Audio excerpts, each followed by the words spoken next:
By the time this video is released, Bandai hasn't shown love to this SD cross silhouette line. I hope they make more in the future, so for now, let's take a look at this kit.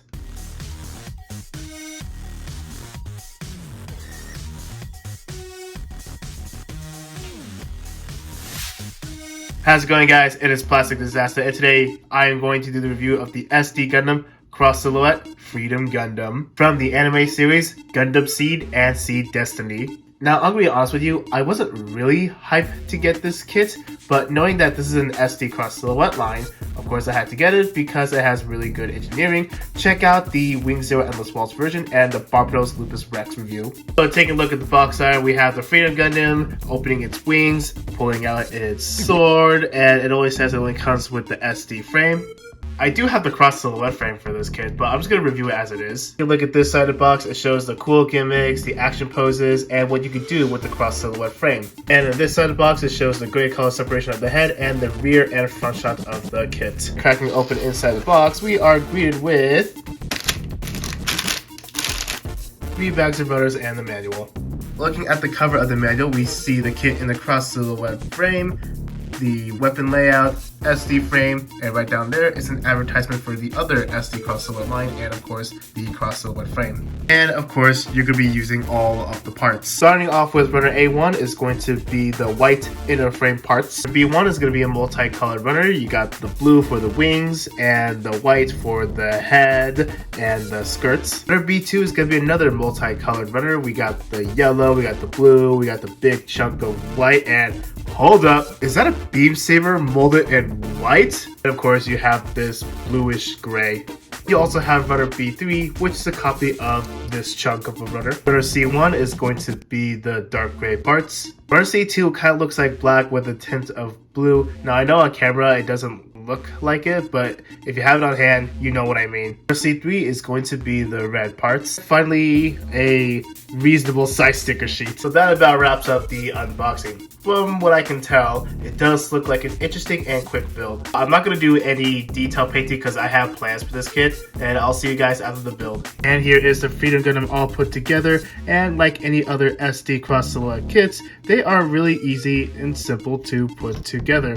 However, I did have a problem with the head. For some weird reason, when I tried to play around with the gimmick, like how you went from like the cute eyes to the regular Gundam eyes, the head part gets stuck. But I had to shade down this peg. And if you guys are having this issue, let me know down in the comments below.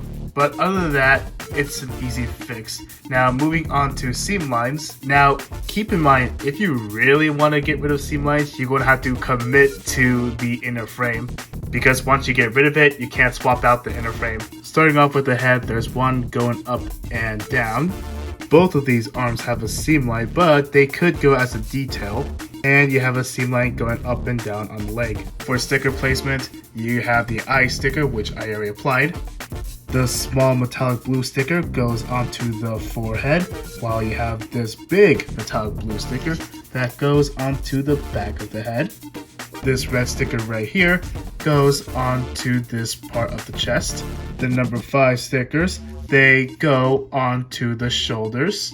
The number 6 sticker goes onto the crotch right here. 9 and 10, the big stickers, they go onto the top of the wings. Pay attention which side it goes on. The number 8 sticker goes onto this big white piece on the shield, and this little sticker right here goes onto this part of the shield. Now you're not going to believe when I say this, but I think the sticker sheet could use another one because we are missing the blue that goes around the gun. But if you guys are painting it, no big deal.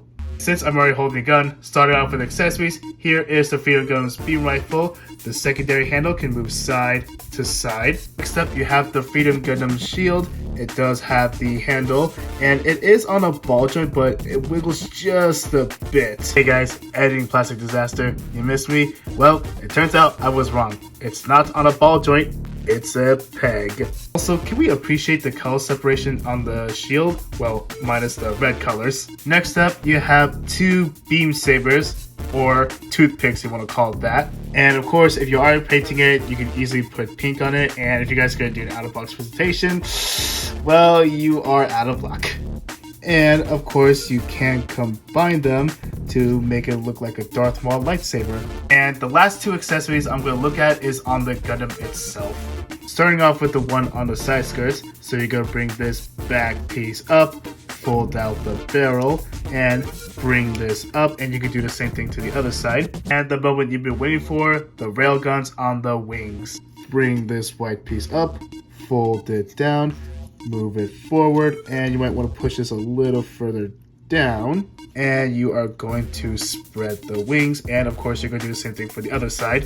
And here is the Gundam with all guns blazing, and of course you're going to need action-based stand to make it look great. Now I'm not going to go over the articulation because I already went over that with my SD Lupus Rex review. Check that out if you're curious. But I will talk about the ball joint on the waist, and moving on to the backpack. Oh, I guess I forgot to talk about the seam line on the backpack as well. Well, anyways, moving on with the articulation, the wings can flap back and forth, and it can rotate. And you guys already saw how the big blue wings can move individually and how the gun moves. Overall, the articulation is actually not bad, and in case if you guys didn't know, it is on a bunch of ball joints. But once I swap the inner frame, of course, it's going to be so much better. Size comparisons, here it is right next to the SDEX standard Unicorn Gundam and the Wing Zero Endless Waltz version with the cross silhouette inner frame. Now, even though these two are from two different SD lines, they are the same height, but once you put the cross silhouette frame, it does make a difference in height. And finally, here it is right next to Godzilla and Optimus Prime. So that's about it for the size comparisons. Let's move on to my final thoughts. So for my final thoughts, overall, it's not a bad kit. I mean, yeah, the out-of-box presentation, it's not the best looking, especially you got these beam sabers that are not in pink. But if you are gonna do some detail work and do some painting, it's not gonna be a big deal. Plus, I can kind of forgive the sticker sheet because SD kits are pretty cheap and you're not gonna expect like really great color separation like a master grade or something. All I can say is that if you like what you see, go ahead and pick it up. If not, you can pass on it. Alright, so that's about it for the review. I want to say thank you guys so much for watching. If you guys are new here, consider subscribing if you want to see more content. And leave a comment down below if you have any questions or concerns. And other than that, I'll see you guys in the next video. Come on, Bandai. I'm still waiting for more kits on the SD Cross Silhouette line.